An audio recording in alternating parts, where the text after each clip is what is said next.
अवधूत चिंतन श्री गुरुदेव दत्त श्री स्वामी समर्थ स्वामी कृपा लाईफ चॅनलवर तुम्हा सर्वांचं खूप खूप स्वागत। आज आपण बघणार आहोत स्वामींना दत्त महाराजांना आपण जी इच्छा बोलून दाखवलेली असते ती 100% पूर्ण व्हावी त्यासाठी संकल्प कसा करावा। बघा, आपल्या धर्मामध्ये शास्त्रांमध्ये सांगितलेलं आहे की कुठलीही पूजा सेवा व्रत हे संकल्पाशिवाय पूर्ण सिद्धीस येत नाही। तर संकल्प केल्याशिवाय सिद्धी प्राप्त होत नाही। संकल्प केल्याशिवाय कोणत्याही सेवेचं कोणत्याही व्रताचं फळ आपल्याला मिळत नाही। एवढं महत्त्व संकल्पाचं आहे। त्यामुळे संकल्प कशा प्रकारे करावा, संकल्प कसा करावा, नवस कसा बोलावा हे आजच्या व्हिडिओमध्ये आपण बघणार आहोत। तर व्हिडिओ शेवटपर्यंत पहा आणि तुम्ही अजून चॅनलला सबस्क्राईब केलेलं नसेल तर कृपया सबस्क्राईब करून घ्या। बघा, संकल्प शास्त्रामध्ये कसा करण्यास सांगितलेला आहे। मी कशा प्रकारे संकल्प करते, ज्याप्रमाणे मी संकल्प केल्याने माझी सर्व इच्छा पूर्ण झालेल्या आहेत ते मी आज तुमच्यासोबत शेअर करणार आहे। जेणेकरून कुठलीही सेवा करण्याआधी कुठलीही व्रत करण्याआधी तुम्ही संकल्प कसा करायचा, नवस कसा बोलायचा, मी कशा प्रकारे संकल्प केला होता ज्यामुळे माझ्या इच्छा पूर्ण झालेल्या आहेत ते आजच्या व्हिडिओमध्ये आपण पाहणार आहोत। तर याचे मला अनुभवही आलेले आहेत। मी संकल्प करून ज्या काही सेवा केलेल्या आहेत त्या प्रत्येक इच्छा पूर्ण झाल्या आहेत। हो, पूर्ण झाल्याच आहेत। आणि एखादी इच्छा पूर्ण होण्यासाठी उशीर झाला, वेळ लागला असेल, परंतु ती इच्छा पूर्ण झालेली आहे। तर इतकं महत्त्व आहे संकल्प करण्याचं कुठल्याही सेवा करण्याआधी। तर बघा, संकल्प कधी करायचा असतो तर तुम्ही एखाद्या देवाचे किंवा देवींचे देवतांचे सेवा करणार असाल, त्यांची व्रत करणार असाल, पारायण एखाद्या ग्रंथाचे करणार असाल तर अशा वेळी या ज्या सेवा आहेत त्या करण्याआधी तुम्हाला संकल्प करायचा असतो। तर बघा, संकल्पयुक्त व्रताला, पारायणाला किंवा कोणत्याही सेवेला सुरुवात करणार असाल त्या दिवशी आपल्याला काय करायचं आहे तर त्या दिवशी सकाळी लवकर उठायचं आहे, अंघोळ करायची आहे। त्या दिवशी आपल्याला आपलं घर स्वच्छ झाडून घ्यायचं आहे। त्यानंतर पाण्यामध्ये गोमूत्र आणि मीठ टाकून फरशी पुसून घ्यायची आहे। तर हे कशासाठी करायचं, घरामध्ये गोमूत्र शिंपडायचं आहे। तर लक्षात घ्या हे का करायचं तर म्हणजे काय, सुरुवातीला आपल्या घरामध्ये जे ब्लॉकेजेस असतील, काही वाईट शक्ती असतील तर त्या आपल्याला बाहेर काढायच्या आहेत। म्हणजे आपल्या घरामध्ये एक सात्विक वातावरण राहील, एक सात्विक लहरी त्या दिवशी आपल्या घरामध्ये पसरतील। आपल्याला देवपूजा करायची आहे, धूप जाळायचं आहे, घरामध्ये धूप दीप प्रज्वलित करायचे आहे, सुंदर सुवासिक अशी अगरबत्ती लावायची आहे, देवपूजा करून घ्यायची आहे। देवपूजा झाल्यानंतर आपल्याला काय करायचं, एक प्लेट म्हणजे ताट घ्यायचं आहे। एक वाटीमध्ये तुम्ही पाणी घ्या आणि त्यामध्ये पळी किंवा छोटा चमचा असू द्या आणि सोबतच तुम्हाला तांदूळ, हळदी कुंकू, फूल सोबत घेऊन बसायचं आहे। मग काय करायचं आहे की जे काही ताट जे समोर आहे ते ठेवायचं आहे आणि उजव्या हातामध्ये आपल्याला एक पळी पाणी घ्यायचं आहे, त्यामध्ये हळद कुंकू टाकायचं आहे आणि थोडा अक्षता टाकायच्या आहेत। बघा, अक्षता म्हणजे तांदूळ घ्यायचे आहे आणि तांदळाला हळद कुंकू लावलं की ते अक्षता म्हणून त्यांचा उल्लेख होतो। तर आपल्याला अक्षता, हळद कुंकू आपल्या उजव्या हातामध्ये घ्यायचं आहे आणि जर एखादं फूल असेल तर ते फूल देखील त्या हातामध्ये घ्यायचं आहे आणि स्वामींच्या फोटोकडे किंवा दत्त महाराजांच्या फोटोकडे किंवा ज्याही तुम्ही देवांच्या सेवा करणार असाल त्या देवतेच्या किंवा देवाच्या फोटोंकडे किंवा मूर्तीकडे पाहून तुम्हाला संकल्प करायचा असतो। संकल्प जेव्हा करता तेव्हा त्यांच्यावर आपल्याला पूर्ण विश्वास असायला हवा। त्या देवावर आपल्याला काही दबाव टाकायचा नाही आहे की तुम्ही माझी ही इच्छा पूर्ण करा।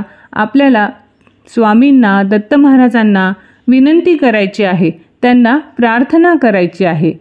तर मग हातामध्ये आपण ते पाणी, जे अक्षता, हळद कुंकू आणि फूल असलेलं पाणी घेतलेलं आहे तर ते आपल्याला व्यवस्थित असं पकडायचं आहे, ते आपल्या हातातून गळता कामा नये। संकल्प करण्याआधी श्री गणेशांना, कुलदेवतांना आणि गुरूंना वंदन करायचे आहे। गुरुर्ब्रह्मा गुरुर्विष्णू गुरुर्देवो महेश्वरा गुरु साक्षात परब्रह्म तस्मै श्री गुरुवे नमः. हे जेव्हा तुम्ही म्हणाल ना, तेव्हा पूर्ण विश्वास हा तुम्हाला स्वामींवर महाराजांवर असायला हवा. म्हणजे जेव्हा तुम्ही हे म्हणाल की तेव्हा तुमच्या मनात सर्व काही ज्या इच्छा आहेत त्या माझ्या इच्छा ह्या पूर्ण होणार आणि स्वामी दत्त महाराज त्या पूर्ण करणार, हा विश्वास तुमच्या मनामध्ये असायला हवा. तर तुमची इच्छा ती पूर्ण नक्कीच होईल आणि स्वामी महाराज आणि दत्त महाराज त्या इच्छा नक्कीच पूर्ण करतील आणि सोबतच तुमचे कर्म देखील तुम्ही चांगलेच ठेवायचे आहेत. गुरूंना वंदन करून अवधूत चिंतन श्री गुरुदेव दत्त, श्री स्वामी समर्थ, दिगंबरा दिगंबरा श्रीपाद वल्लभ दिगंबरा हे आपल्याला म्हणायचं आहे. त्यानंतर आपल्याला कुलदेवीचं नाव घ्यायचं आहे. ओम श्री कुलदेवताय नमः, ओम श्री कुलदेवताय नमः, श्री ग्रामदेवताय नमः, श्री वास्तुदेवताय नमः. अशा प्रकारे आपल्याला आपल्या ग्रामदेवतेचं, आपल्या वास्तुदेवतेचं पण आपल्याला वंदन करायचं आहे. त्यानंतर तुम्हाला नाव घ्यायचं आहे. ते स्वतःचं नाव घ्या, तुम्ही त्या ठिकाणी संपूर्ण नाव घ्या. त्यानंतर तुमचं जे काही गोत्र आहे ते गोत्र तुम्हाला बोलायचं आहे. जर तुम्हाला गोत्र माहीत नसेल तर तुम्ही काश्यप गोत्र असा उच्चार करू शकता. त्यानंतर तुम्ही कुठे राहता याचा उल्लेख करायचा आहे. तुमचा ॲड्रेस तिथे तुम्हाला म्हणायचा आहे आणि आपल्या मनातल्या मनात तुम्ही जिथे राहता तो ॲड्रेस हा सर्व संकल्प तुम्ही मनातल्या मनात बोलायचा असतो. ठीक आहे.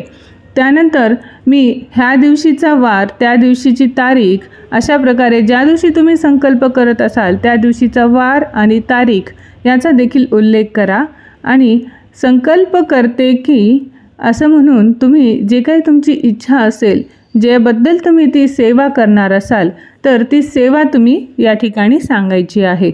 जसं की मी संकल्प करते की 11 गुरुचरित्राचे पारायण करेल किंवा 11 तारक मंत्राचे अनुष्ठान करेल किंवा गुरुवारी 52 वेळा दत्तभावनी म्हणेल किंवा 11 वेळेस घोर कष्टोद्धरण स्तोत्राचे पठण करेल किंवा दररोज 108 वेळेस मंदिरातील किंवा केंद्रातील आरती अटेंड करेल, त्यांच्या वाऱ्या करेल. अशा प्रकारे तुमची जी काही तुम्हाला सेवा करायची आहे त्या सेवेचा तुम्ही इथे उल्लेख करायचा आहे.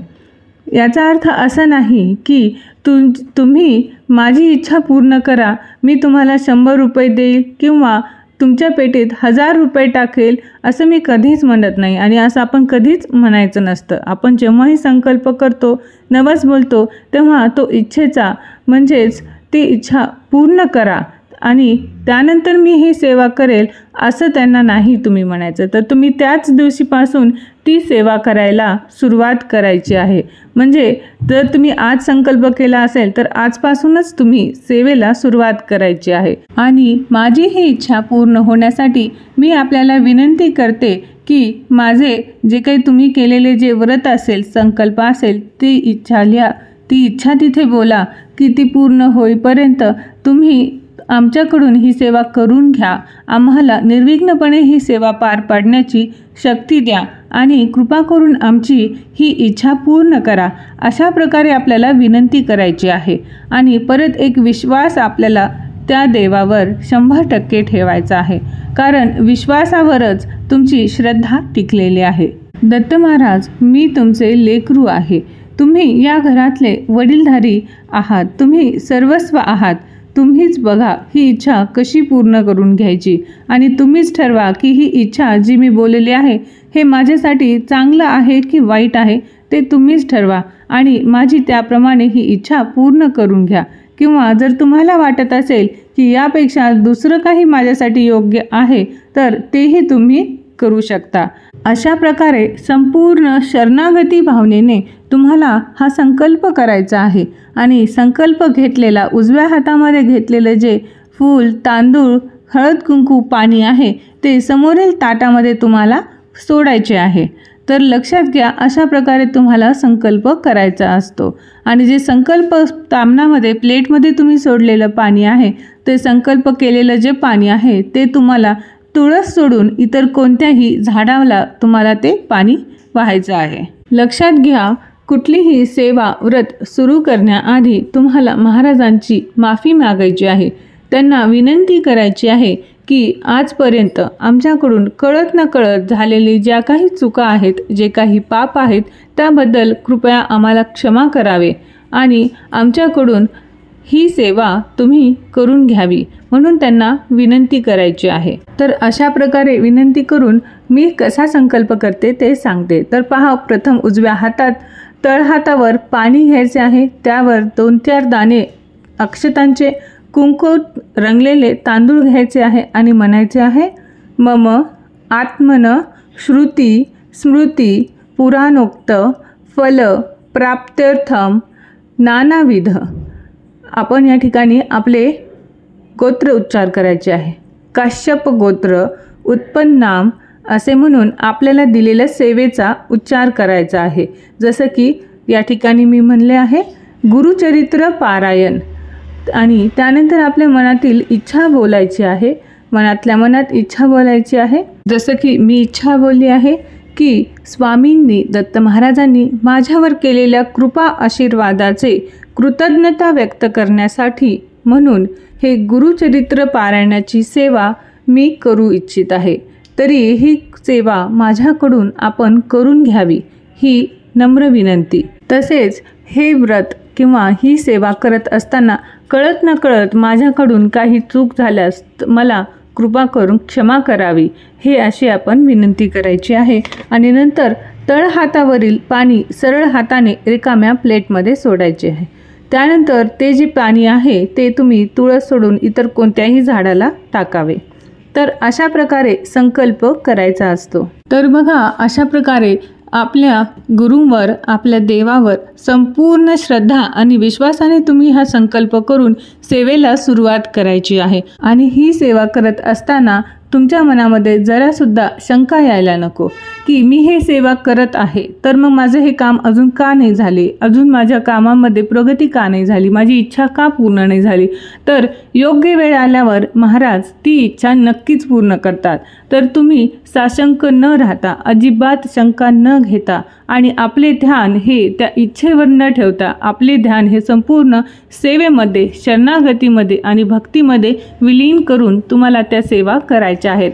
आणि माझा अनुभव आहे की स्वामी महाराज अशा प्रकारे केलेल्या संकल्पयुक्त सेवेचे नक्कीच इच्छा पूर्ण करतात. तर स्वामी भक्तांनो, कसा वाटला हा व्हिडिओ?